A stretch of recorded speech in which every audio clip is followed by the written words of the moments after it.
others they are going through, when only you have the decision who you choose to be good to. Come on, let's go.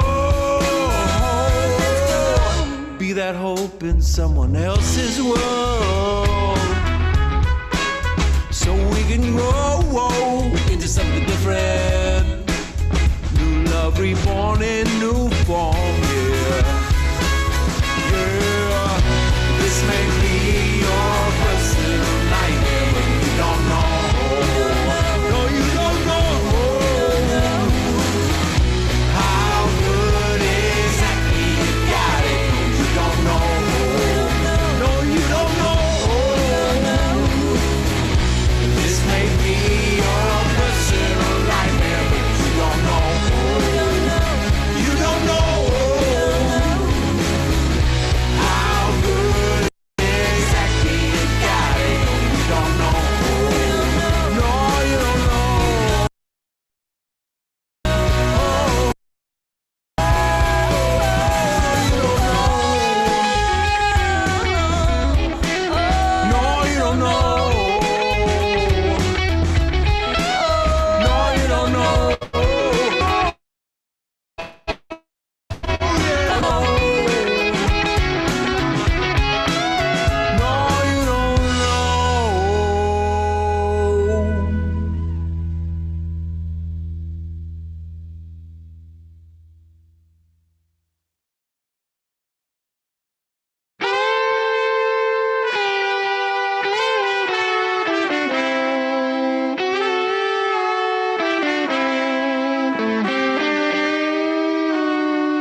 Feel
share it all. Whoa.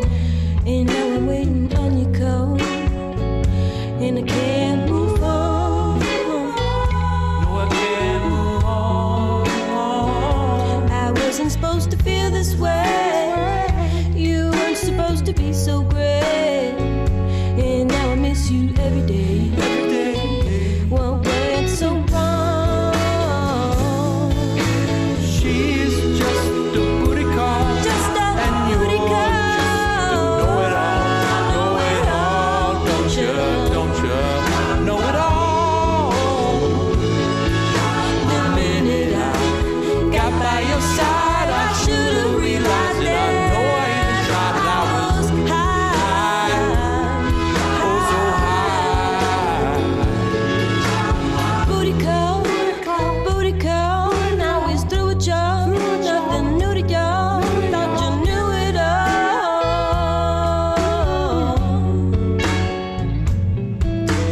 I suppose it's all my fault. I wasn't thinking long haul. I wasn't always should have talked.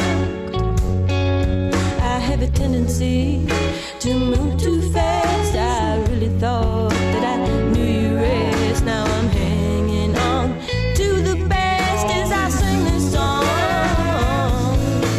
He's just a booty call. Just a And booty you're call. just a know-it-all.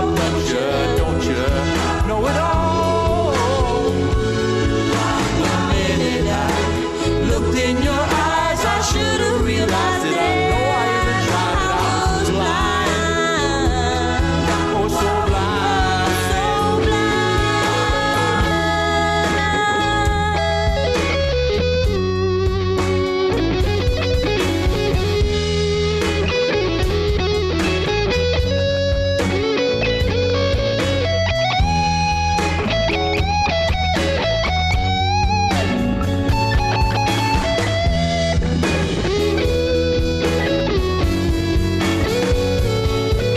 I'm thinking I should change my ways. I'm thinking I should slow my pace. I'm thinking 'cause you made me hate when you were gone. I never made the same mistakes. I'll never try to hurry fate. I'm only gonna sit and wait for you to call.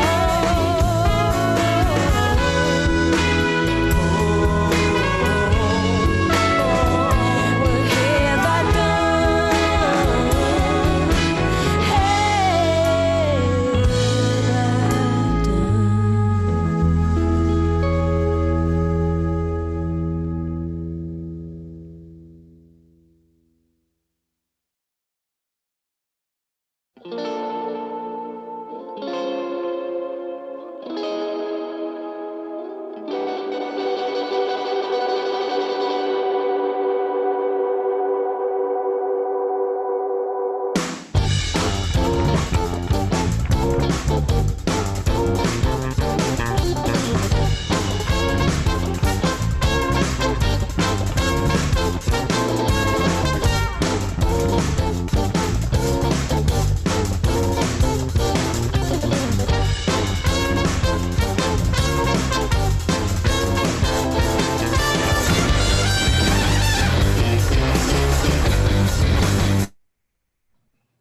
Good evening, everyone, and thank you for joining us for another episode of Conversations Cafe.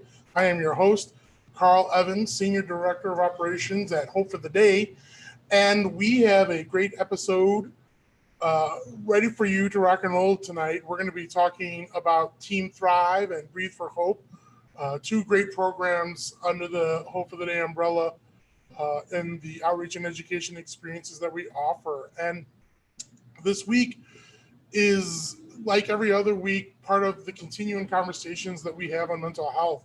If you've been listening or recently joining us, the past 2 weeks, we've been focusing, especially in the direct responses to the uprisings that were catalyzed by George Floyd's murder, and focusing a lot specifically on the Black Lives Matter sort of shaping of the conversation around mental health, the two episodes being where do we go from here and what does better look like. And those were not isolated conversations. If you go back again through the sort of history of Conversations Cafe, we talk about intersectionality and mental health consistently and all of its sort of different spectrums and nuances within that. And in continuing the conversations, one of our guests last week, Trez Pugh, had a great comment when he was talking about what we've been seeing in response to the death of Mr. Floyd, in that he was sort of talking about current protests and activism shaping around confronting systemic racism. And he described that there are moments and then there are movements, and what we had been seeing both nationally are really the largest civil rights sort of linked protests or racial and social justice linked protests in American history have really been fomenting since May 25th and ongoing and around the world. And why I bring that up now is because one of the things that's really important is understanding that even if organizations like Hope for the Day has been ongoing talking about trying to keep visibility on the fact that when we talk about things like mental health and suicide prevention, we have to make sure we're creating space to talk about the different nuances and how respecting the dignity of the individual, that it impacts individuals in different ways and different sorts of approaches. And we need to shed light on that understanding. And where we were talking directly connected to things like Black Lives Matter, where that intersection obviously is within the Black experience in America, and how that connects to mental health is pretty automatic because systemic racism has its own variants of ongoing trauma. But today we're focusing on two programs that Hope for the Day helps produce with the assistance and volunteer support of three amazing human beings. And why we're sort of moving into that is because as the conversation goes on, we want to talk not just about the situation, but last week we talked about what does better look like. We're always focused on how do we push forward? How do we find solutions? How do we better ourselves? And the two projects that we're touching on tonight, if you listened especially to what does better look like last week, we sort of ended that really robust conversation with talking about the importance and essentialness of this being an opportunity to open up discussions about self-care and mental health.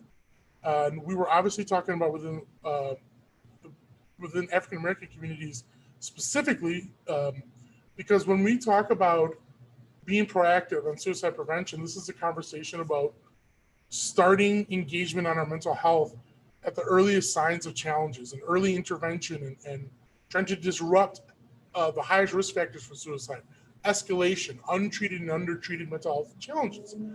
And where we were talking specifically in that intersection, we're sort of broadening it back out to the general community in terms of the fact that mental health care and the tools that are out there aren't just therapy, talk therapies and clinical supports.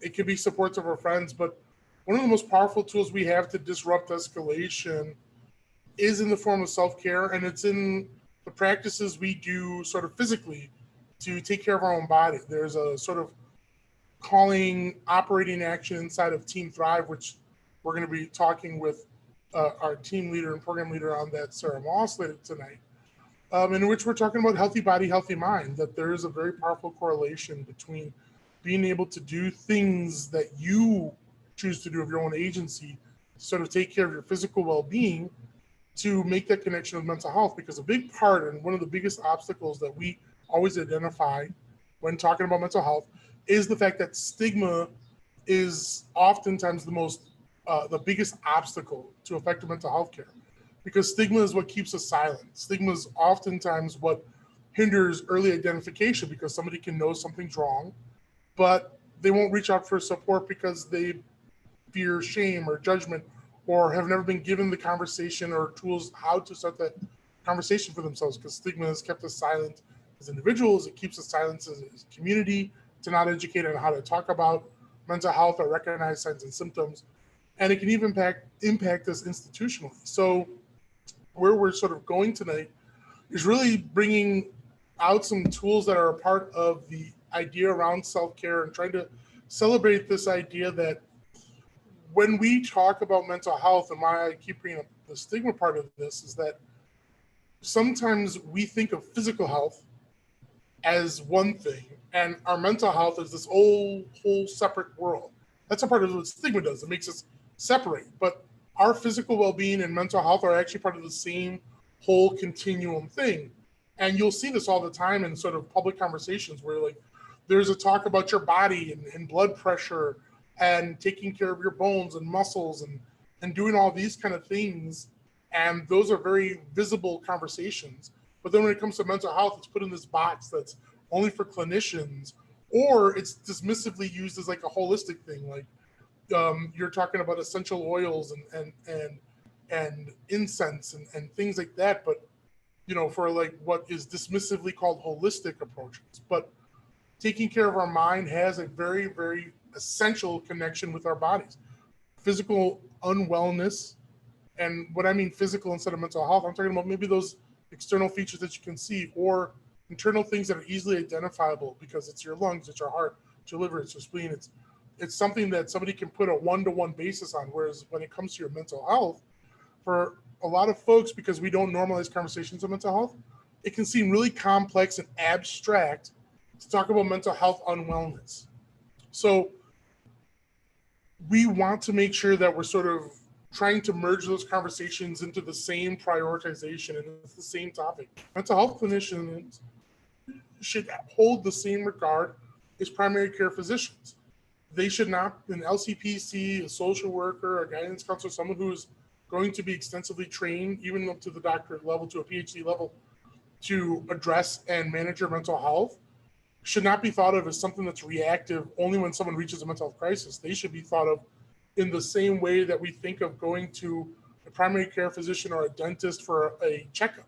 Whether you have any particular medical concerns or not, you just go as a precautionary and preemptive checkup. Now, that's a long road to get to that level, but this is all part of Hope for the Day's work and trying to normalize mental health conversations, because that's a big feature and a big strategy point of getting normalized and proactive, right? So Team Thrive and Breathe for Hope are two projects that are trying to drive home that connection between the fact that our mental health and our physical health are part of the same continuum. It's all one thing. And as we talk in light of recent activism and actions around systemic racism, one of the big things that we should not ignore is that if you're going out and protesting or you're being engaged, whether it's being engaged with COVID media or the heightened visibility of interactions and hostility and volatility with police riots and just general violence in America, these things are deeply emotionally intensive, and ways to address your mental health that are powerful tools for your well-being. Of course, talking and self-expression of that level, you know, clinical supports, but powerful tools are also physical activities. So today we wanted to talk about two projects that Hope for the Day spearheaded in that intersection. So I thank you all for joining us tonight. We're going to be first talking about Breathe for Hope, which utilizes techniques from yoga to create a more mental health centric focus. And we're going to be letting our two program leads on that share a little more insight into it. So I don't want to give too much away. So first, let's make sure we can see and hear our program leaders, Nichol and Brittany. So first I'm going to bring on Brittany here. Brittany, can we see you? Can we hear you? And let's make sure we can hear you. Hi, Brittany. Hi. Thank you so much for joining us.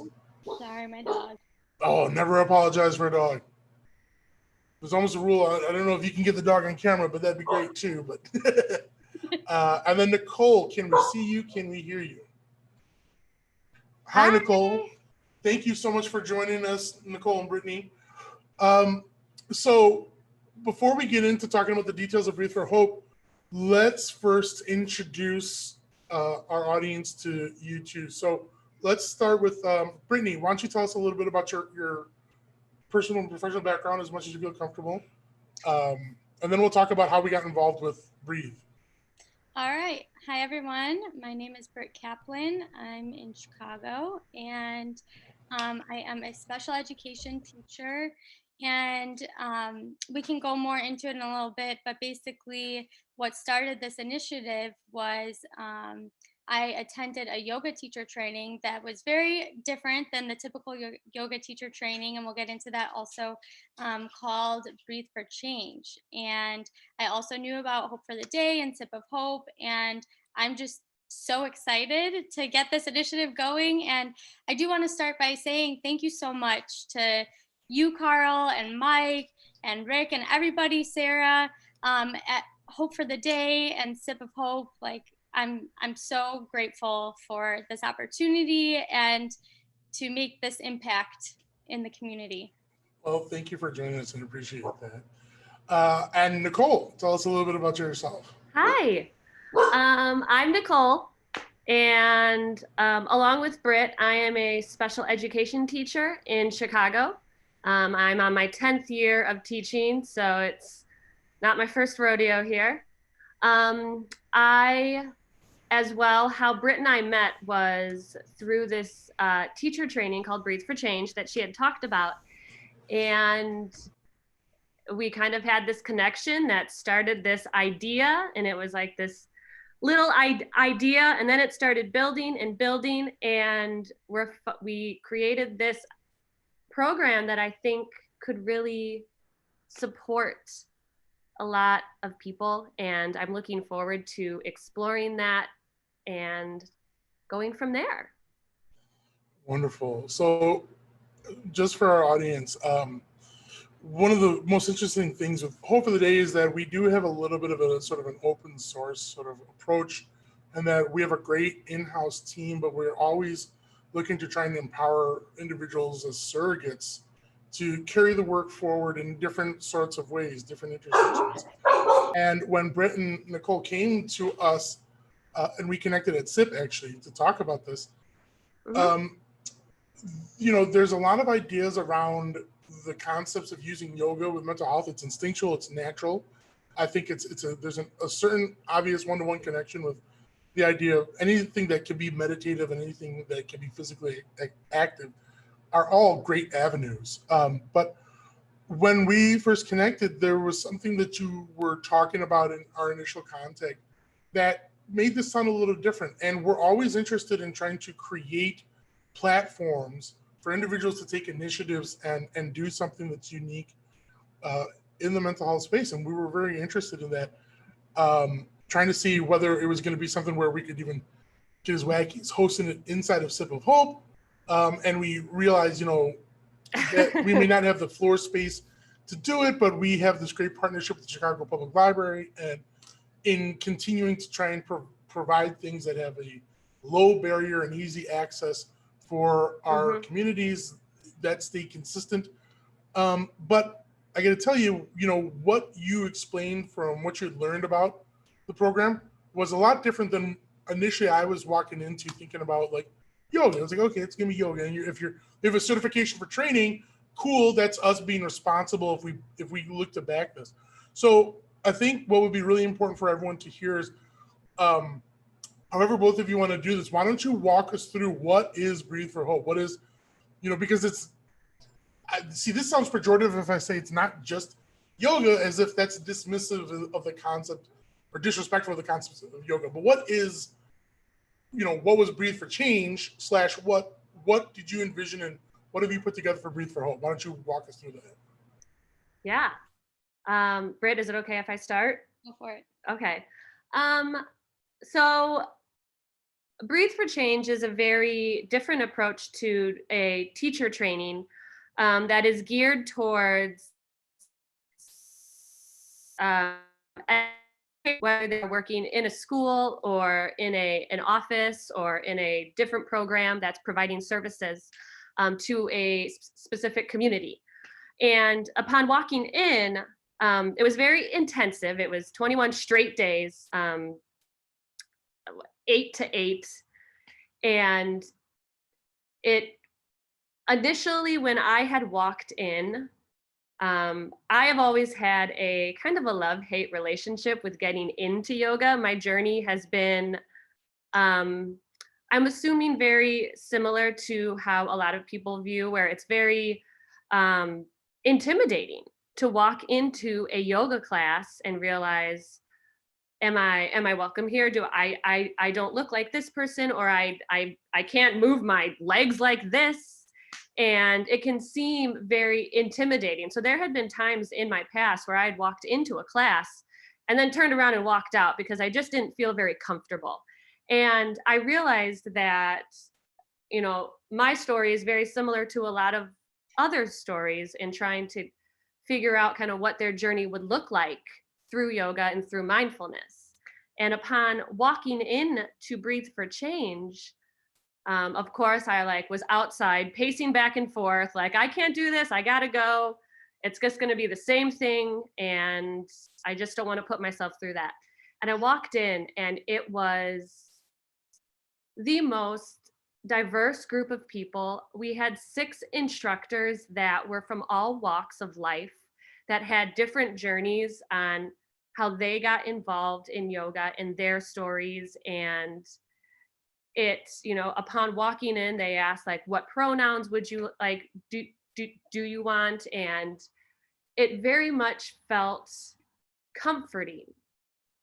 And for those 21 days, we had this comfort and these learning from different voices and hearing their stories and listening to them. And I have been trying to find that space again in different studios and in different programs. And I have yet to be able to find that feeling again that was cultivated there, of this honesty and authenticity. And Britt and I decided, if we can't find it, let's create it. Let's create a space that anyone can walk into, no matter what level you're at, and explore it and see what it is and how it can help you. So I'll come over to you, Britt, if you want to add to that. Sure. Going off of that, my journey with yoga, I can go on and on about that. But long story short, I was involved with it, and I saw how much it changed and helped my life. And, I practice mindfulness and yoga with my students, and I know other people, family and friends, that have done it and seen such a positive impact. I made connections, like I became good friends with some of my teachers, my yoga teachers, and kind of heard their stories. I had done a boot camp. It was through Core Power, and a lot of the people in that boot camp were either going through teacher training or ended up going to teacher training. And I've always wanted to take a teacher training, but it's just the time and the money, and it just never worked out. And I kept getting ads for Breathe for Change, and I feel like it was meant to be, that I saw that, I clicked on it. It was a time in my life that I had a struggle throughout the year with my students. It was a tough year when we did that. And so I think that community that Nichol is talking about, it was so nice to, not everybody was a teacher, but they were in the realm of education, and to be with like-minded people that kind of felt the same way. A lot of us, have kind of a certain personality type where it's giving a lot to a lot of other people before taking time for ourselves first. And without going into personal stories, that was overwhelmingly popular in this space. And so to be able to share that with other people and to hear their feedback and to just work through focusing on ourselves, it was special. And I knew going into it was going to be life-changing, and it really was, in many different ways. And the way that the program worked, it really focused on social emotional learning. And you're talking about, like, it sounded different than a typical, yoga teacher training. It really was. And it was really geared towards facilitating that those talks about mental health and working through that on your own, and then doing it with your students or whoever in your community. So there were 3 kind of phases that we went through. It was transformation of self, and then transformation of relationships, and then transformation of community. And so we kind of worked our way up to how we can integrate it to our communities and making sure that our cups are full first before we are our best selves to help other people. And that's kind of where Nichol and I came up with this idea, because there were breakout groups, and there was a mental health breakout group, and we gravitated towards that and knew that whatever it was, we wanted to be involved with giving that back to the community, what we learned. And I'm so thankful that Nichol heard of Sip of Hope too. I just threw it out there. I was My like, favorite coffee shop. and we got super excited. Like, it's my favorite too. And it's special to me. And so we bonded over that. And then we brought it to you. And then it just seemed like the stars aligned. Like, when I brought it to you, you're like, oh yeah, we had thought about it. And, we kind of started that conversation, and I'm so happy that it worked out. See, thank you for elaborating further. That's I think it's important for people to hear that, when we put together projects at Hope for the Day and back any sorts of initiatives, there's not really a overnight process to these things. Mm-hmm. There can be trial and error. There can be stop and starts, but it's really about when you open the door to bringing folks into a conversation about mental health, given the way stigma works, given the way being in a space where it's going to be okay not to be okay, but more importantly, behind that statement is the reality that, okay, we're going to talk about mental health. And for a lot of people, whether it's walking into Sip of Hope or walking into our education experiences that we've done, or even just walking up to us at a concert in our outreach actions when we could be interacting with people,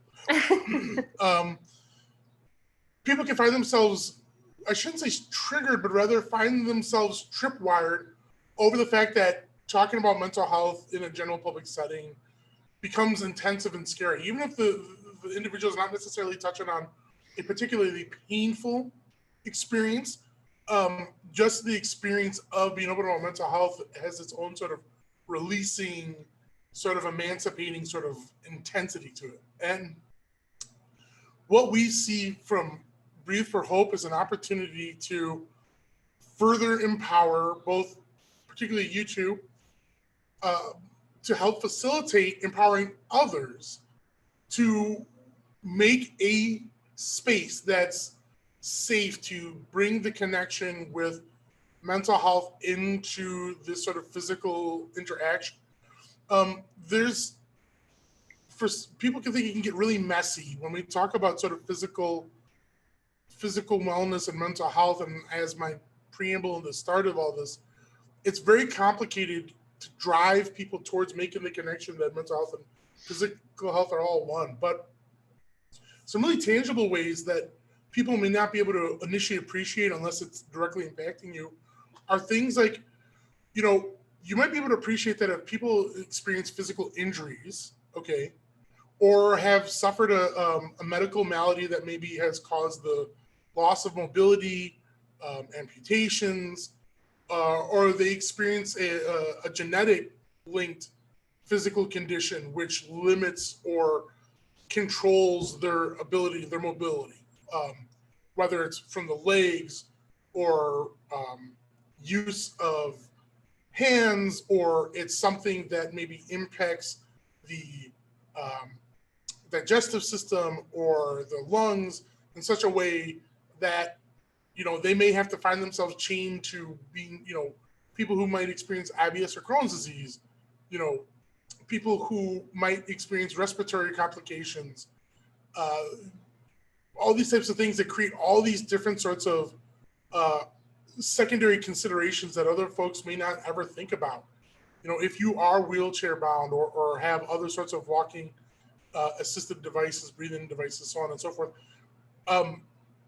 those impacts directly affect your mental health. Okay, Mm-hmm. they can create depressive symptoms, they can create anxieties, they can create a lot of different things that make it hard, that impact your thoughts, feelings, and emotions.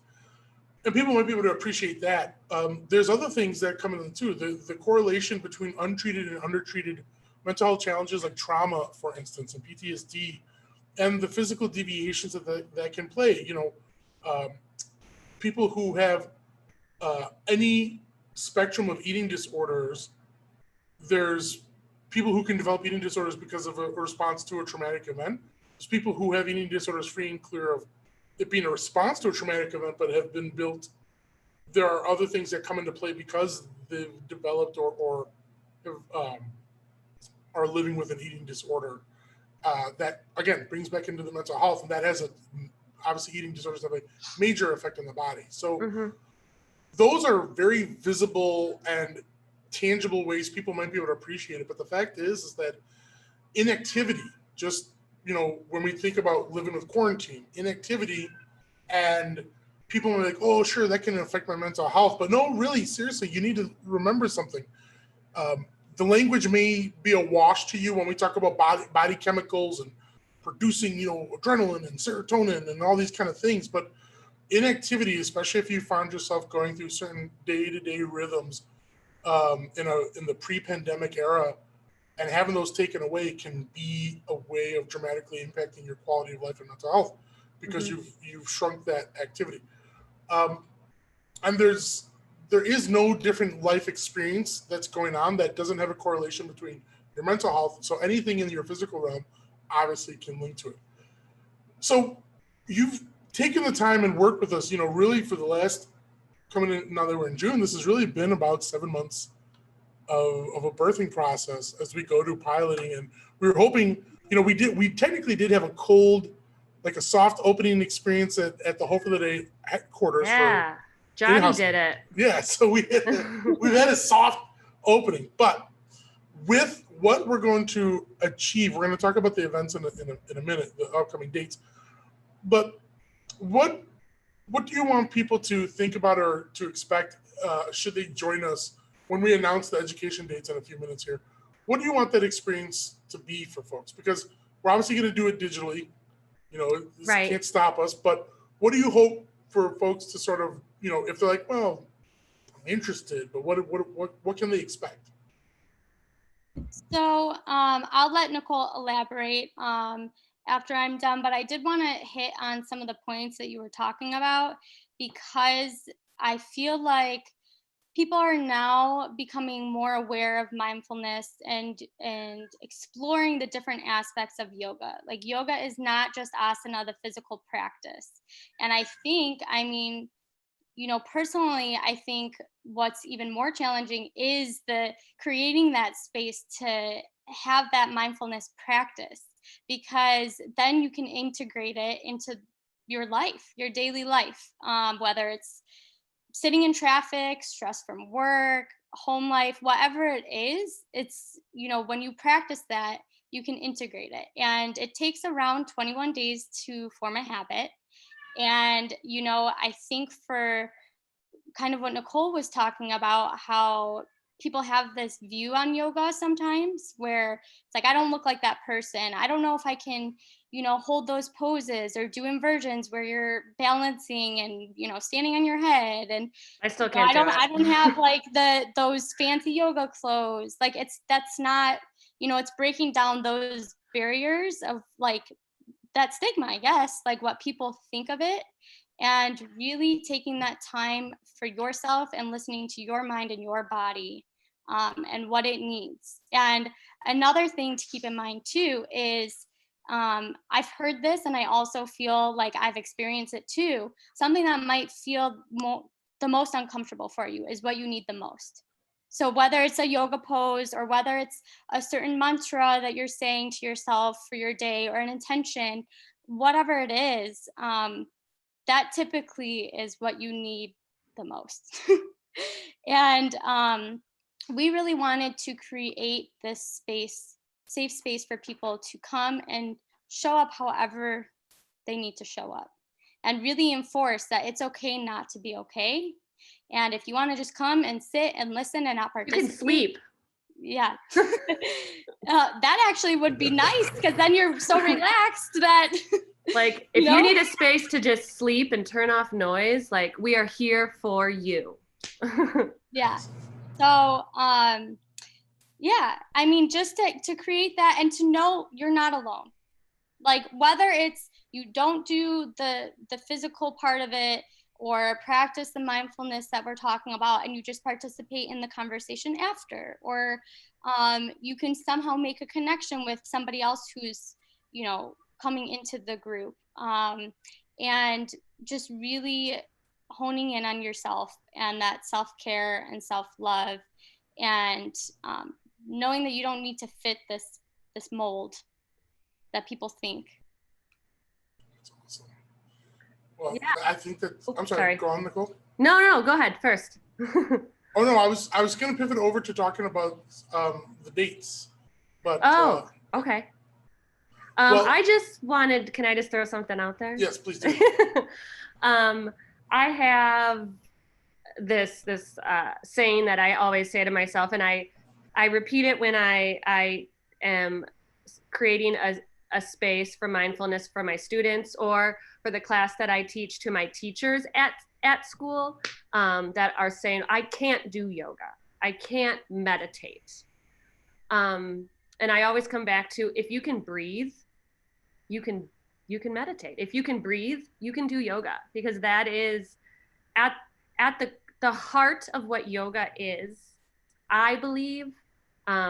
I think, as you know, our westernized world, we've taken yoga and commercialized it, and I think this class, the goal is to bring it back to the intention of what this is for. It is to take time for yourself, to cultivate compassion for yourself and give yourself grace in a world that is constantly telling you to be quiet, to not speak up, to not say how you are feeling. And I think that this class will enable it, enabled for me, and I hope that it would do the same for others, a moment to create that compassion for yourself, because once you are cultivating that, you are able then to bring it out to your community. You are able to, if you are going to teach, if you are going to lead, if you are going to protest, you know, you, in order to step up and fight for something, like, you have to have that compassion within yourself in order to give that to your community. And I think that this class is a space where, no matter what walk of life you come from, it is a safe space where whatever it is called for you, do that. And take that with you, so that when you are walking out in the community, you can pass that on to somebody else. Yeah. That's such an excellent way of sort of, you know, further encapsulating it, because we, you know, as I sort of alluded to before, but I don't want to sort of mince words on it. The hopefully he's not getting into the yoga business, as it were. We simply see this presentation, Breathe for Hope, as another avenue or vehicle to give people an opportunity to get in touch with their mental health, to access conversations and experiences that help bring a fully rounded connection with self-care and learn to be proactive. Because for some folks who are connected in our audience, they're able to make that connection to a mental health conversation through music, through pop punk, through metal, country rap, hip hop. When we talk about other things that we're doing, you know, Sip of Hope as a coffee shop is both a flagship example of outreach and bringing that conversation together, because over a cup of coffee, you can have a connection and a conversation. But when we talk about Breathe for Hope and Team Thrive, which is going to be the latter half of this episode, these are creating other avenues where people are naturally already existing. Our founder, Johnny Boucher, always likes to say, we meet people where they are, not where we expect them to be. And the fact is that there are probably people who've been practicing in things around the yoga world for a long time, Mm-hmm. who they may appreciate or respect. There's a mental health wellness component in a vague sense, but this is a place for now us meeting that community where they are and trying to access. And if you're new to yoga too, please come join the Hope of the Day community.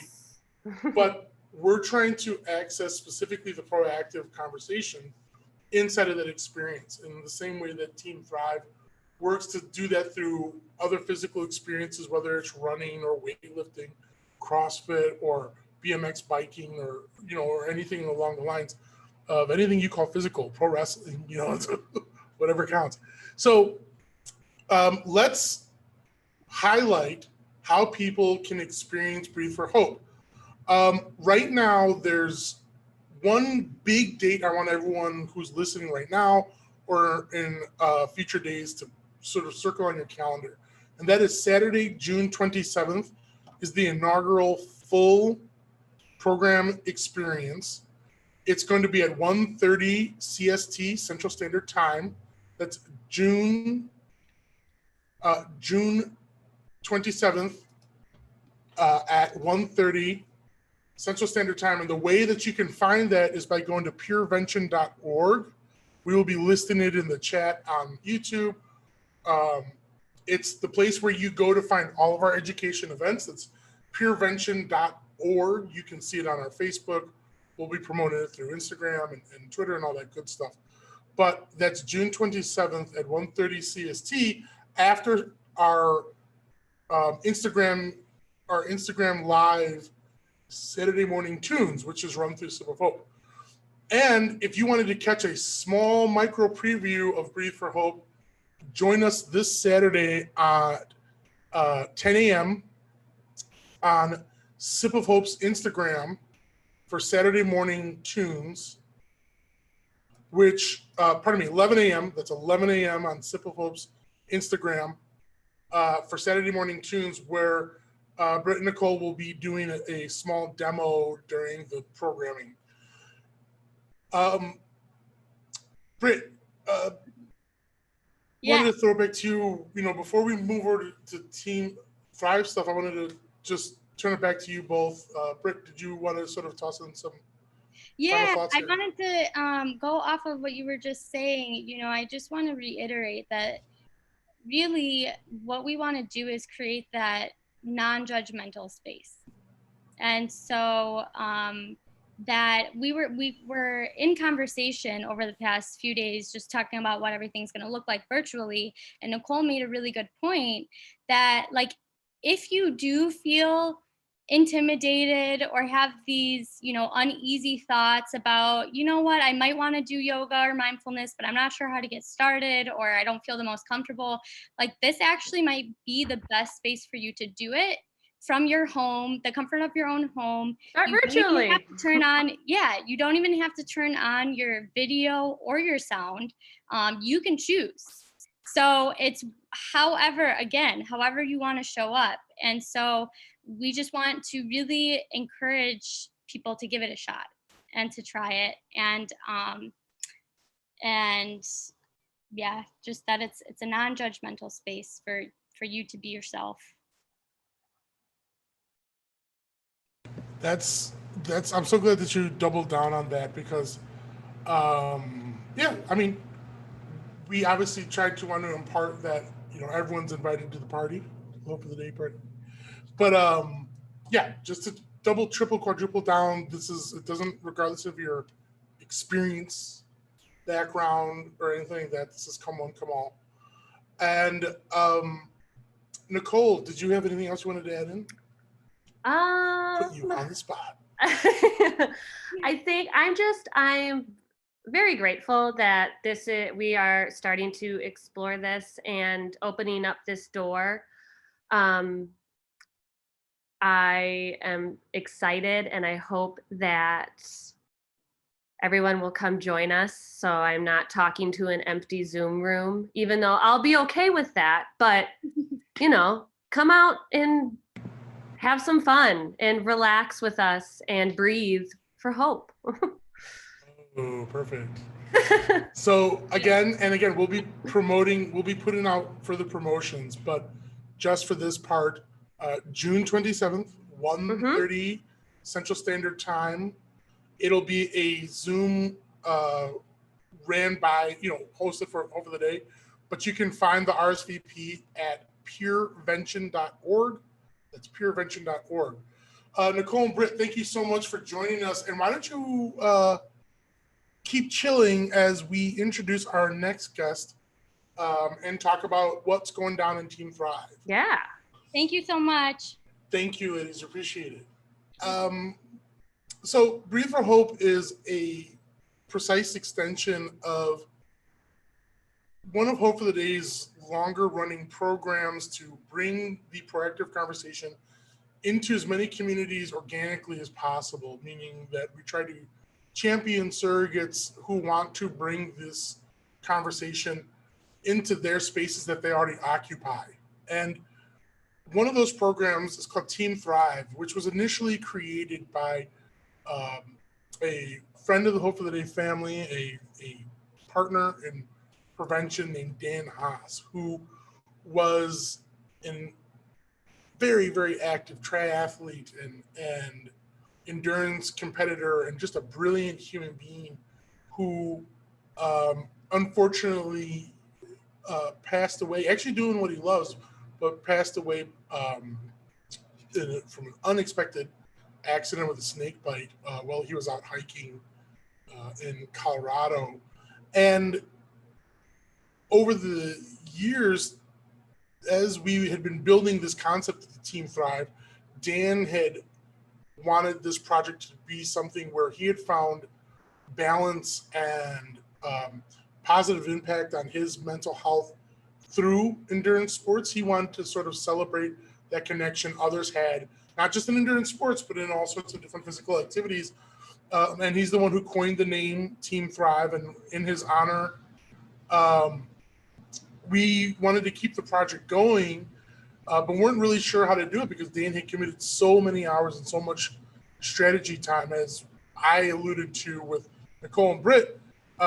We don't just turn out projects. Well, and if you're looking on the screen right now, Dan is, that's an image of Dan, some of the photo work we were doing as we were building this project. Well, one of the incredible human beings Dan introduced us to was someone he had connected with in endurance sports and had built a friendship in life with, and her name was Sarah Moss. And since Dan's untimely passing, Sarah Moss is the one who stepped up to be the torchbearer of Team Thrive, and she has worked with us in Hope for the Day over the last few years to bring the program all the way to its full realization, picking up where all the legwork Dan had left off with. And now Team Thrive is fully ran and overseen in support with the Hope for the Day team and its project lead, Sarah Moss. And so I want to introduce everyone. I believe Sarah might have been on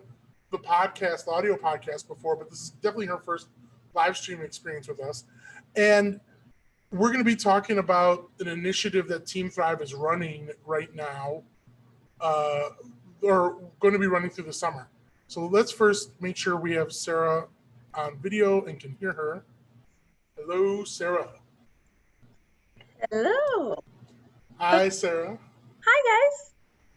Great to see you. Thank you for joining us. So Team Thrive has been in existence, and we've dabbled around in a number of different projects and a number of different actions. And fortunately, unfortunately, one of our biggest flagship experiences with Team Thrive was going to be that this year, Hope for the Day, finally, after a number of different application trial and errors, got selected to be an official charity for the Bank of America Chicago Marathon. And you naturally get to field a team that's going to go out and run the race, and they're going to go raise funds for you. And we were all very excited and around that project. And Sarah obviously was right there, step by step, taking the lead in building this project and helping assemble the team. And with the pandemic being what it is, we can always cross our fingers, but we sort of accepted the reality. We looked at in Chicago, there's a big 5K, or maybe it's a 10K called the Big 10. Yeah. 10K? 10K? Yep, it's the 10K.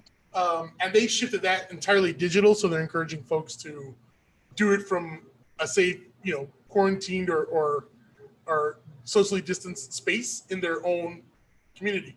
But the fun doesn't stop. And Team Thrive, if you go onto the Team Thrive Facebook page, which you can get to from Hope for the Day's main Facebook page, you'll see it's one of our sub pages that we run. There's lots of activities going on and lots of conversations going on and different sorts of ways people want to get involved. But we've been very careful as to launch very specific official projects. The Chicago Marathon thing was one of the first big things. But working with Sarah, we were sort of thinking also as a response to, okay, the pandemic has hit and there's this sort of collective burden that has dramatically impacted people's physical output in a lot of different ways. And Sarah's brilliance, she started sort of cranking away and brainstorming on, well, what's a way that we could get people involved and encouraged? It's not just, hey, everyone join us for like a, we were not able to run our 1 mile race, the Humboldt Mile, this year in Humboldt Park, neighborhood of Chicago. But we didn't want to just do like a digital 1 mile run. We kind of felt like that's putting a lot on people to everyone join us that one single day and be there. And, there was a lot of engineering that we didn't feel like it was appropriate to ask all of our the businesses and people, partners in prevention to join us. And when everyone's just sort of trying to make sure that their businesses and their families are staying safe. But we were like, well, so what's an activity or what's something that we can put together that does support mental health and does support the initiatives of Team Thrive? So Sarah, you came up with the brilliant idea of the It Only Takes One pledge. And so, before we get into that a little bit, for our audience who may not be familiar with you all the way, why don't you sort of reintroduce yourself a little bit to the live stream Hope for the Day community. Sure. Well, first of all, thank you, Carl, and the Hope for the Day family for having us on. And Nichol and Brittany, I'm excited. I'm excited to sign up. So count me in. I'm really looking forward to this breathing exercise. It's not an exercise, but breathing session, I guess you can say. So anyways, with Team Thrive, Carl, you had a great introduction. We definitely can't talk Team Thrive without talking about Dan Haas, and who started this whole thing. And him and I had talked many, many times of, Dan battled depression and bipolar, and he really did give endurance sports big credit for, his keeping him active and keeping him going with his mental health aspect. And it was a big part. And, you talked about earlier, there is a lot of research out there about the connection between physical health and mental health. And there's even not a lot, but I know there's a couple countries over in Europe that will actually prescribe someone that is battling depression an exercise regimen before they prescribe them with an antidepressant, depending on the severity and obviously the individual itself. So there is a lot of scientific research behind the whole physical connection and the mental health connection for physical activity. So it's pretty fascinating. And so I met Dan when we were actually living here in the South Loop. We just randomly lived on the same floor. We both were going to work, and we got in the elevator together, and he was like, how's your morning going? I was like, it's great. I just got done with a 25-mile bike ride. He's like, so did I. And then we just instantly became best friends. Long story short, we really connected through the triathlon world and whatnot. And so over the many years, we started training together and doing sports or doing races. We traveled all over doing races. He just became a really good friend of mine, and not only for races, but obviously on a personal level as well. And that's where we really just clicked. And, I knew his passion and his love behind the whole physical activity and mental health activity. And, Carl mentioned that unfortunately he passed away, but doing what he loved to do, I knew I had to carry on that legacy. Like somebody had to, this was just definitely something bigger. And it's proven over the years. A couple years ago, I went and got my running coach certification out in DC. And the weekend that I was out there, they were going around and asking people why they were getting their running coach certifications and whatnot. And I brought up Team Thrive and Hope for the Day and whatnot. And I'm not shocked, but I was happy to see how many people came forward and was like, thank you for what you're doing. One lady told me about her husband who had battled depression really badly, and he started exercising and became a different person. So there's so much around it. And, we've talked about it a lot of times with the Hope for the Day family. You don't have to be the crazy endurance athletes like Dan and I were. I mean, you don't have to go and do an Ironman to get that, to benefit from exercise. You can do the breathing, you could do yoga, you could do CrossFit. I mean, there's anything, walks. Personally, I'm not, I'll share a personal story over the last, Carl, you mentioned about the pandemic and everything that's going on right now. It's extremely hard for a lot of people. And the first 5 weeks, I did really well. My Edge, I'll give my shout out to my gym that I go to, Edge Athlete Lounge here in Chicago. They're awesome. First 5 weeks or so, we had a 30-day challenge. I was doing awesome. I was like, I'm determined not to have the COVID-19, like the whole 9 yards. And then there was just a couple things that it was like one bad news after bad news after bad news. And I went a couple of weeks just in a big funk. And there was I almost went 5 days without working out. And a good friend of mine, she was like, how long do you bike for? And I was like, about an hour during the week, a couple hours on the weekends. She was like, try 20 minutes at a time. It's like, fine. And I did. And it made a huge difference. And so with that being said, you don't need to go run 20 miles. You don't need to go and, bike 100 miles or whatever the case may be. Start somewhere. And, it only takes one with this whole initiative that we're going to, roll out starting this weekend, our summer initiative. It takes one, whether it's 1 minute, 1 mile, one whatever. It just takes a little bit of effort to see the difference. And then before you know it, you can have 1,000 miles done by the end of the summer. I mean, don't quote me on that, but you know what I mean. So that's a little bit about the whole, Team Thrive is about celebrating the connection between physical health and mental health, and in so many different ways, but it definitely makes a big difference. So I could ramble on more, but I don't know how much more you want me to ramble on. No. That's not a ramble. That's absolutely critical. I think back history for folks to be able to appreciate. Team Thrive is a sort of a sort of nebulous thing, because just as we were talking about with Breathe for Hope, it really is trying to both embrace but educate and inform. And for folks who already sort of knew, like, yes, I needed this thing, and I'm talking about physical activity now, to be part of my life. For those folks, that's one thing, but for folks who maybe had a part of their life that they consider integral, that's wrapped around a sort of physical activity, and they never really validated that, this actually is part of my stability, my completeness, my sense of finding a healthy expression of self-expression. That's a big part of Team Thrive, is just trying to raise the visibility of these connections, because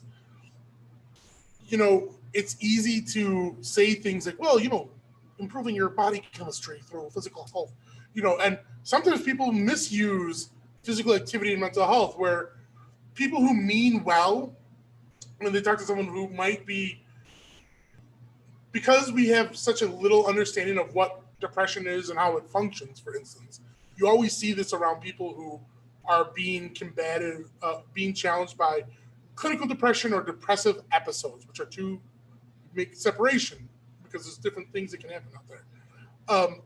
But you'll see the response of like, well, you know what? Why don't you go for a run? Be positive and eat healthy, and that'll help your mental health. And someone who might be going through living with clinical depression or going through a depressive state, the idea of physically going out and being active is a Herculean effort. I mean, it may not be plausible. is there a value to being physically active? Yeah, but you're being insensitive to the reality of someone's personal experience. What might be a more realistic thing is like, hey, transferring from bed to couch is a good look, and if that's what you can muster today, that's a victory. And we don't mean that in like a very soft way. Like, people don't give themselves enough credit. This is true for all things mental health and probably all things physical, but people do not give themselves enough credit for the perseverance it takes to sometimes endure and maintain and move like from one day to the next under intensive duress with mental health challenges. And the thing like the pandemic in the beginning could have been that way, but it could still be that way right now. You could still find yourself deeply impacted and unsure. And whether it's because you have job instabilities and things like that, or maybe all those things are in check, but you still have this sense of dread or something of apprehension. What does that have to do with physical activity? Everything. I mean, because if there were, again, physical activity can be an outlet for you. It can be an option to move forward because you can't move in other directions. You can't go socialize with individuals. So trying to find some sort of physical thing to occupy your hands, your body, your mind can create a new outlet for you. Or because of our current realities, a physical outlet may have been taken from you or limited and marginalized. And we still would want to deeply encourage you to find a way around it, a workaround. It won't be as true as the real thing, but we don't want you to minimize. It's like, oh, it's no big deal. It might be a big deal. So prioritize it and find a way. These are different options. So what is, Team 5 doesn't have a limit. But when we talk about that it only takes one pledge, what is that all about, really? Sure. And to go back, I think we had talked about like baby steps and stuff. During those couple weeks where I was definitely not as motivated because whether it's races being canceled, a lot of us in the endurance, community, we love challenges, we love goals, we love having something to chase to. And when races upon races are getting canceled and there is no so-called goal, we do start losing that hope. So with that being said, I was finding myself actually going for more walks than runs. So, and that's just something and those walks helped me tremendously. And so that's just something to think about also when, you have those setbacks and you don't have that motivation or that goal or whatever the case may be.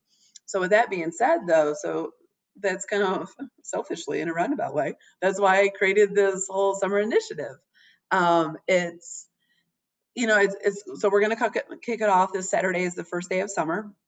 And what it's going to do is it takes one pledge, is take a pledge to be physically engaged this summer, be engaged with the Team Thrive community, and just, whatever a case may be. So what we're going to do is roll out ways that you can track on a weekly basis, track your activities.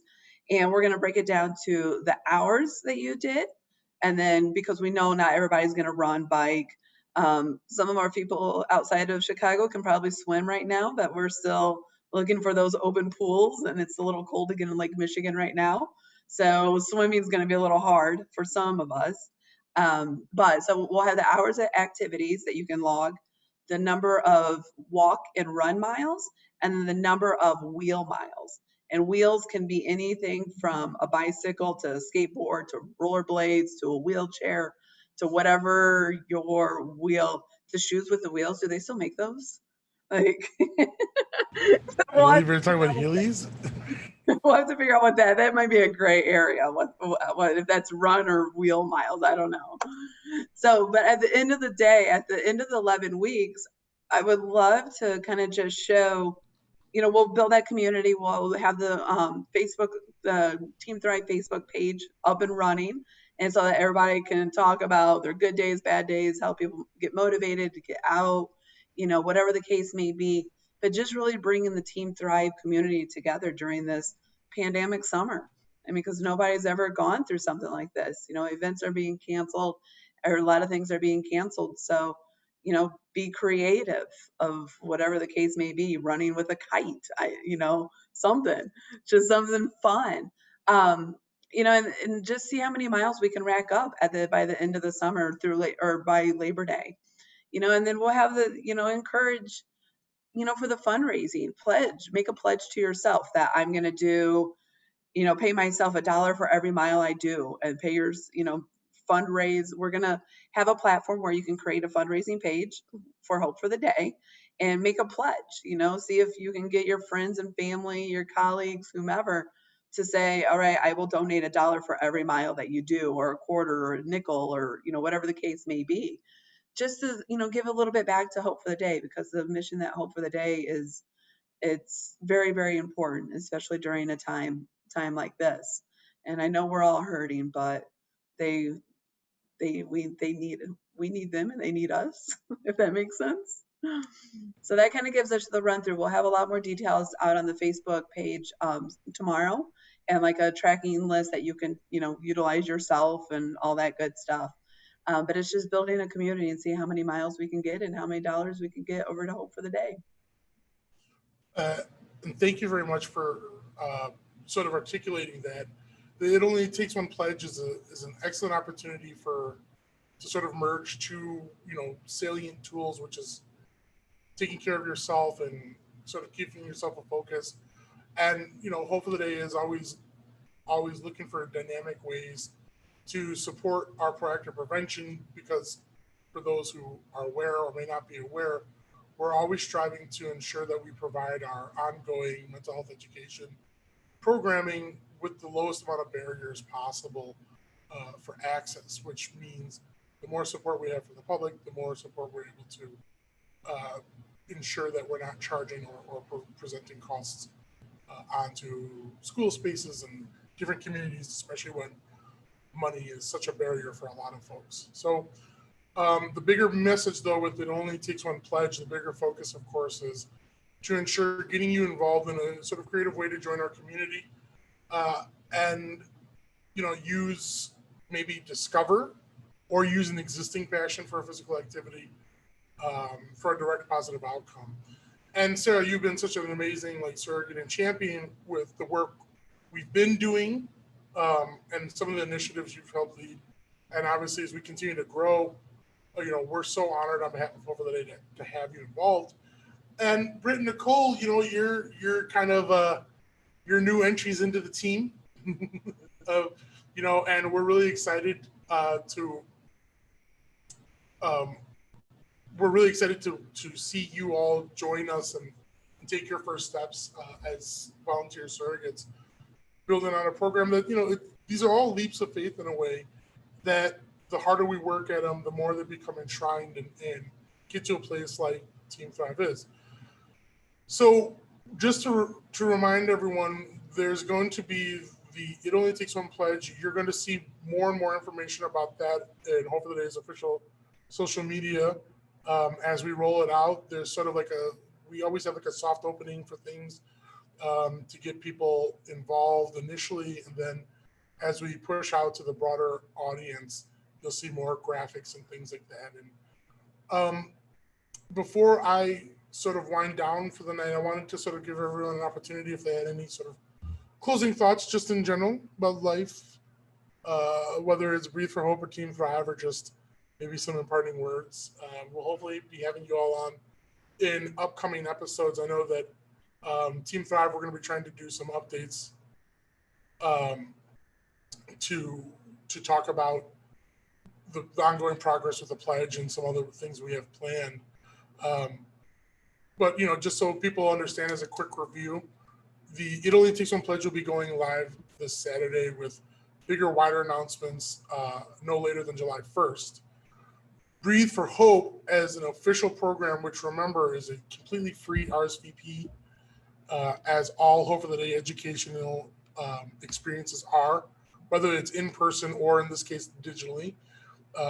Our team, dedicates their time either by volunteer or otherwise. And Breathe for Hope's inaugural experience will be Saturday, June 27th at 1:30 p.m. Central Standard Time You can find all the information by following Hope for the Day social media or going to purevention.org to RSVP. And there will be an initial preview on June 20th, this Saturday. If you join the Sip of Hope Instagram, it will be going live at 11 a.m. this Saturday with Saturday Morning Tunes, hosted by Mike Vinopal. And Britt and Nichol will be leading a breathe demo, a little moosh boosh of what to expect. So that's a way to catch a little sampler of it. So with that, why don't we? I'm gonna just pass it around to each of you. If you had some closing thoughts, starting with Nichol. Got it, girl. I want to thank you, Carl, for creating this space so that we could have these conversations and unveil these ideas and initiatives. I'm hoping that you will and other people will join Saturday for the Saturday Morning Tunes. We would like to lead in a couple like breathing exercises that one of my personal favorites is called the warrior breath. And I think in the current environment that we are in right now, we have to be warriors, whether we are unlearning things or standing up. I think it's important to cultivate that strength so that we are able to continue to do the work that needs to be done. So I'm hoping that you can kind of get that little preview on Saturday, and then hopefully the following week you'll, come hang with us. Let's cultivate some strength, and let's keep using our voices. Thank you, Nichol. Mm-hmm. And Britt? Thanks, Nichol. So to echo what Nichol was saying, and kind of going off of the warrior theme and what Carl was saying, what came to my mind listening to you, Carl, and what I've thought before is, so I struggle with autoimmune disorders, and it's called silent warriors. Like, you might not see a physical ailment, but it's going on inside somebody, and you don't know what people are going through. And so that totally relates to everything we've talked about. And, your mental and physical health are completely connected. They say, your gut is your second brain.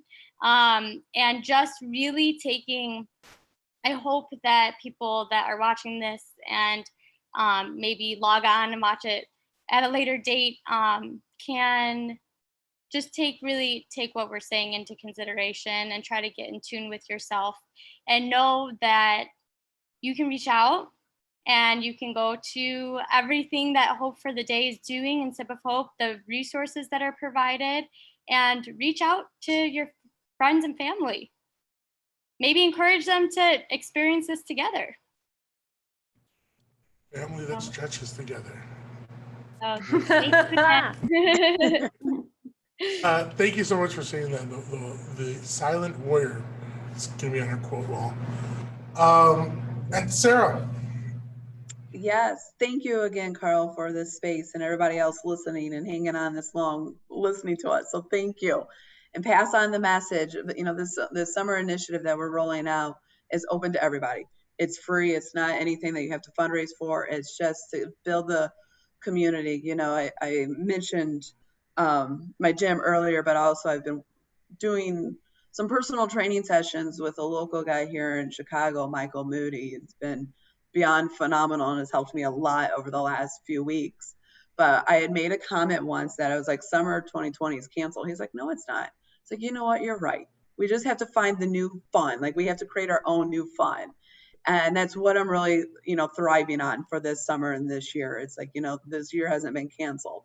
So it's finding our fun, being creative, going out there, being active, and we'll get through. And one last thing that I have to say is thank you to our marathon team, our Chicago Marathon team. They have been awesome so far. This is our first year. They've been very patient with us running our first year program and whatnot. So I have to give them a big shout out as well and thank them for being patient with us as we're we're learning, and they've been our kind of our guinea pigs in a roundabout way. So, and just thank you guys for this space and for all you guys do at Hope for the Day. And happy Father's Day to all of those fathers out there this weekend. Oh yeah, that's come up. And actually, I'm going to put you on the spot one more time because as we're closing out, part of this conversation is part of the ongoing one that has been enhanced recently by protests and recent light of activism as well. And as I talked about in the preamble, talking intersectionally and trying to raise the visibility of mental health in different community experiences, including the Black experience and people of color's experience. One of the things we were focused on was talking about like what does better look like if we're trying to move away from systems that historically have been infused with this sort of systemic racism and things like that. But it's important to say, well, this is jacked up and this is messed up and this is wrong and we want X, Y, and Z to end. But what do we think better looks like? And I kind of wanted to put you on the spot real quick and just sort of prompt you. When I talk about what does better look like, that can be one little segment of society, or it can be a sort of grandiose thing. But when we talk about what does better look like, it's on the prompt of this idea of that if we're dissolving and moving away from, when we talk about systemic racism, I distill it down to taking prejudice and bigotry and enshrining it into policies and laws. And the point of it is to minimize and create barriers of access for individuals. And in the American system, that has been for Black folks, and they haven't always been alone in the excluded section. But, what is a system that has spent a lot of time being exclusive and favored and scaled towards servicing only certain segments of the population? Anyone want to share maybe what an element of what better might look like? Because this isn't just a question I'm asking to people who identify as African American or Black folks or people of color. I'm just generally asking everyone, and we're asking the whole Hope for the Day community. So anyone feel comfortable throwing out a thought or two? Sure. Yeah, there were so many different thoughts that came to my mind, but I think the strongest is, having that open mind and respecting people for who they are, but I'm going to say to a certain extent, but that's probably not good. But having that open mind and respecting, but also for me is celebrating those small victories, because we do have a long way to go in the Black Lives Matter movement, all the different things that are going on right now. We have a long way to go, but there are small changes happening. So celebrating those small victories and realizing we are making progress in the right direction and having that hope, because it can get pretty overwhelming out there. So celebrating the small things. Yeah. Can I jump in? Oh.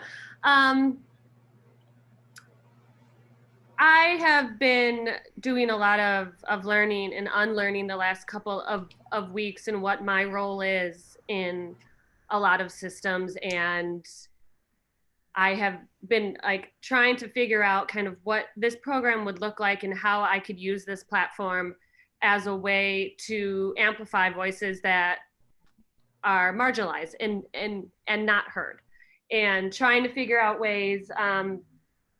The three of the instructors in our yoga teacher training were three very strong Black women that I look up to. And I have been watching them and learning from them as they are telling their stories of what yoga's been like for them and the spaces that they have not been welcomed into, and really just sitting back and listening to what they're saying so that I can figure out how I can break down and create a space that all voices, I can give a platform to all voices where all bodies are welcome. So I've just been really kind of sitting back and listening to them and their stories and figuring out how I can be, I guess that's kind of what my better looks like and kind of the steps that I'm taking right now, and figuring out how I can amplify those voices in a community where they've felt left out. Great, thank you. And Britt, did you maybe want to? Yeah. So Nicole said it beautifully, and what comes to mind, this isn't really my story to share, but the gist of it is, I've talked to instructors of color, and they have expressed their difficulty in the system, and being successful and creating their business, and just the struggles they've been through. And it just makes me feel sad and upset and just so many different things. And I feel like it's hard to kind of articulate everything that is going on in my mind about just the world, because I feel like I want to do it justice, and whatever I say isn't going to do it justice. But it's important to, like what we talk about, start the conversations, learn, do your research. Like, it's no one's job to educate you. You need to go and do that work, and come together as a community. And another thing that's really important is that we focus on is speaking your truth, and just trying to do that how you feel you can. Being a part of that, doing your research, and taking action and seeing change. Thank you. Appreciate it. I put you all on the spot, and sometimes people can feel uncomfortable with it, but that's also part of the point of it too. So that is the point, right? Yes. So thank you very much for joining me tonight. I just want to give a big thank you to Britt, Nicole, and Sarah, Breathe for Hope, Team Thrive, and all the work that all three of you have been putting in. I can't thank you enough. Hopefully we'll be checking in with you all, and best of luck on your inaugural Breathe thing. We'll be checking in probably in the next couple of weeks on ongoing progress with more dates. So sounds good. I hope all of you have a great night. Thank you very much. Thank you, Carl. Thank you. We appreciate it. Bye-bye. And so we're going to be wrapping up our episode tonight, talking about a few reminders. The inaugural full Breathe for Hope class, which is totally free, will be available Saturday, June 27th at 1:30 p.m. Central Standard Time.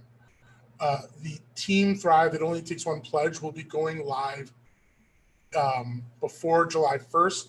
Stay tuned to Hope for the Day social media for further announcements on that. And last, I just want to close on, we initially were actually going to have this episode at the end of May, right before what would have been the Humboldt Mile, which was slated for June 6th, obviously was canceled because of the pandemic. And we pushed back those episodes to sort of retrofit the where do we go from here and what does better look like episodes that I felt it was more appropriate to do in the context of the growing uprising and protests centered around George Floyd's murder, and to create space to talk about Black Lives Matter and systemic racism in a more direct way than just our classic, we're always talking intersectional mental health throughout the lifespan of Conversations Cafe.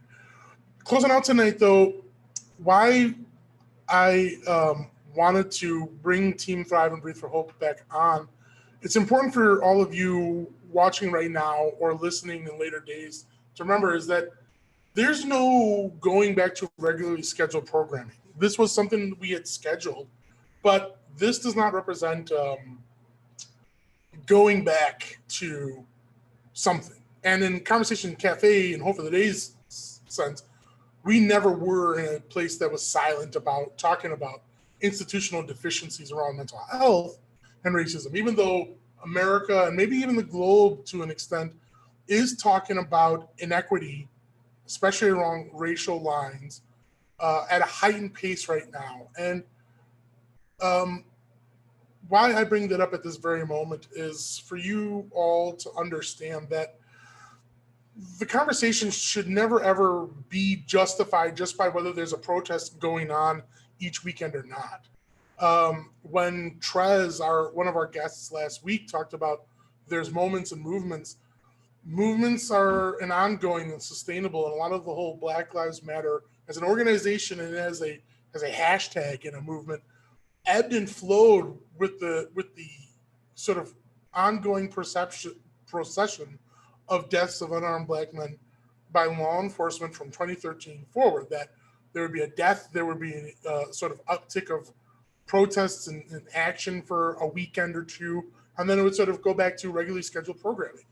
And there is a watershed moment here as of May 25th that's very different from the past. And it feels like this is a conversation that sticks because the conversation is no longer one group of people trying to explain there is, in fact, systemic racism, and then another sort of pushback crowd saying, is there racism? But moving to confront that and looking for a world that evolves beyond that, one of the central things you need to take home with you is the fact that the conversation doesn't end if there isn't a physical protest every single weekend. The movement now is to, as our guests talked about, and their what better looks like is educating themselves. That's an important part of this. Education is an important part for people who feel like they aren't directly impacted in the way someone who might be a person of color would say they're impacted. By saying you need to learn and unlearn things, if that's the category you put yourself into, that's something that you should not let be measured just by how visible actions on the street are. You should take it as a call to action for you from this point forward and make sure you're taking the initiative. For instance, tomorrow is June 19th and it's Juneteenth Day. And maybe this is the first year in your life that you're even aware that there's such a thing called Juneteenth. And if you don't even know what Juneteenth is, it's a very interesting moment in which in 1865, after the end of the Civil War, there were still people, because, you know, there's no internet or Twitter or whatever, there were still places like Texas in which slavery was still actively going on despite the ratification of the 13th Amendment and the Emancipation Proclamation of 1862. There were still slaveholders maintaining slaves, and the slaves themselves were not even aware that they were freed persons because the news just hadn't hit in the more remote places like Galveston, Texas. So in Galveston, Texas in 1865, a Union Army general actually had to go to the city and basically, you know, read out the orders in the paper, and people discover, oh, wait, we're free. You know, even though we're human beings and treated like chattel, treated like animals, treated, you know, asked to sweat and labor and die, you know, to make profit for some other human being, this is to be no more. And it wasn't an overnight success. The proclamation was read, but there were slaveholders who still tried to maintain slaves, and slaves who, people who had been slaves who were trying to escape in that initial 1865 year were murdered and captured and still held in chains for quite some time. But in the years afterwards, the date June 19th, 1865 became celebrated as a sort of full recognition of the emancipation and end of slavery that the 13th Amendment guaranteed constitutionally. And there were celebrations throughout the early 1800s, but Juneteenth kind of faded away as a concept in the early 20th century civil rights movement. And when you get to about the 1940s and 1950s, folks weren't really interested in celebrating the end of slavery because they still felt, because of Jim Crow laws, segregation laws and practices, it didn't make sense to celebrate the end of slavery when it felt like there had been one form of social exclusion and oppression replaced by another less official, but still official form of repression and exclusion, just, you know, one step below human slavery. But as civil rights legislation was passed in the early 1960s, Juneteenth became reappropriated to, yes, celebrate the end of slavery, but it also became an opportunity for African Americans to celebrate Black culture in America. It became an opportunity that wasn't just confined to February, African American, you know, History Month, Black History Month, and all that kind of stuff.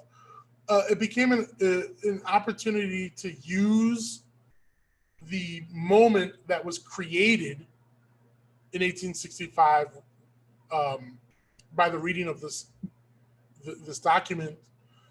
It became a moment to celebrate Black culture, and by the time you get to the 1970s forward, in different pockets around America, people began to use Juneteenth as an expression of celebrating Black American culture, and also reflection on the ongoing process of fighting for equality and fighting for access. That just because, you know, it had been made illegal to say that a drinking sign for whites and coloreds only was illegal, did not mean that the fight was over, because when people talk about systemic racism, the overt stuff is just one layer. There's also social conditioning and other practices and bylaws. And so I bring all that up right now because when we brought in Team Thrive and talking about Breathe for Hope, there's a lot of people out there who are taking to the streets, who are finding themselves engaged in social media in different ways to create awareness and mindfulness about topics that have always impacted their lives, or maybe, you know, especially if you identify as a white American, maybe you never realized how much it impacted your lives. And these things can be so intensive that, as I talked about in the beginning of the episode, it's really important that as we're learning to try and advance ourselves and advance and change society, building in spaces for you to actively engage in taking care of your mental health is also a big evolution, because we as a society, we as communities and cultures have not prioritized creating spaces to take care of our mental health. And we as communities have not educated individuals peer-to-peer on what does taking care of our mental health look like. Getting sleep is important and having a healthy diet is important, but it's also being able to embrace forms of self-expression, because how we communicate our thoughts, feelings, and emotions is done through that. It's done through not just talking, it's not just through singing, but it's crying and it's anger and it's happiness, but it's also doing things that give us a sense of ability and completion. Because if you think of your mind like a bottle of soda, it can build up with pressure and become so overwhelming that it disrupts your quality of life. And part of mental health care is creating valves to let that pressure build up out, because any sort of adversity can build up pressure. It can come from your genetics. It can come from traumatic experiences that you're going through on a day-to-day basis. And pandemic is traumatic and it's a pressure build. And systemic racism is traumatic and it's a pressure build. And going to a protest, even if it's a positive and safe and healthy one in which there isn't sort of any sort of instigated riots, it can still be a huge psychological burden to have all those powerful emotions around you. So we want to continue to make sure we're keeping visible conversations that have really taken the forefront in America for good reasons, and rightfully so. And we also, as a mental health and suicide prevention organization, want to make sure we're still doing our job of raising the visibility of tools and resources for you to access and take care of your own mental health in a proactive way. So it might seem like that's a complicated balance, but it really isn't. We at Hope for the Day think it's perfectly natural to always be talking about social factors that dictate and impact how we express ourselves and interact, while continuing to showcase and promote and talk about the programming that we produce to connect our community. And I hope that that's what you're able to take away tonight. In closing, we're going to be sharing some small videos we produced. And remember, check in for all our educational output offerings at purevention.org. And again, I want to thank Britt, Nichol, and Sarah, our great guests tonight. Breathe for Hope, Team Thrive. You can check all that out on Hope for the Day's website and social media. And I want to thank the co-producers of Conversations Cafe, Mike Vinopol, Rick Kozowski, and Vicky Cisnet. The show cannot happen without them. I am your host, Carl Evans, and this has been Conversations Cafe. Thank you very much for joining us tonight, and you all take care of yourselves. Mental health is very serious, and it can get very serious, and it can be very scary, and people don't want to talk about that. For them, it's often bullshit, or it's just in my head. They were afraid of it. When people think mental health, they automatically think like straitjacket, padded room. I didn't have a proper outlet or a proper voice for a lot of things that I was feeling inside. I've always had trouble with anxiety, depression. In my last year of middle school was my first suicide attempt. I was at a dark point in my life as well, but I managed to overcome with the help of friends, of course, and then also talking and sharing. Asking for help is what saved my life. If you're really lost and you don't know what to do, you can build on that and you can learn. When I started talking about what I felt, it became a huge relief because they were incredibly understanding. Talk about things, just talk. You can make it acceptable to not be okay. It's okay not to be okay. It is okay, il est okay to feel it. Ce n'est pas mal de ne pas se sentir bien. It's okay not to be okay, it really is.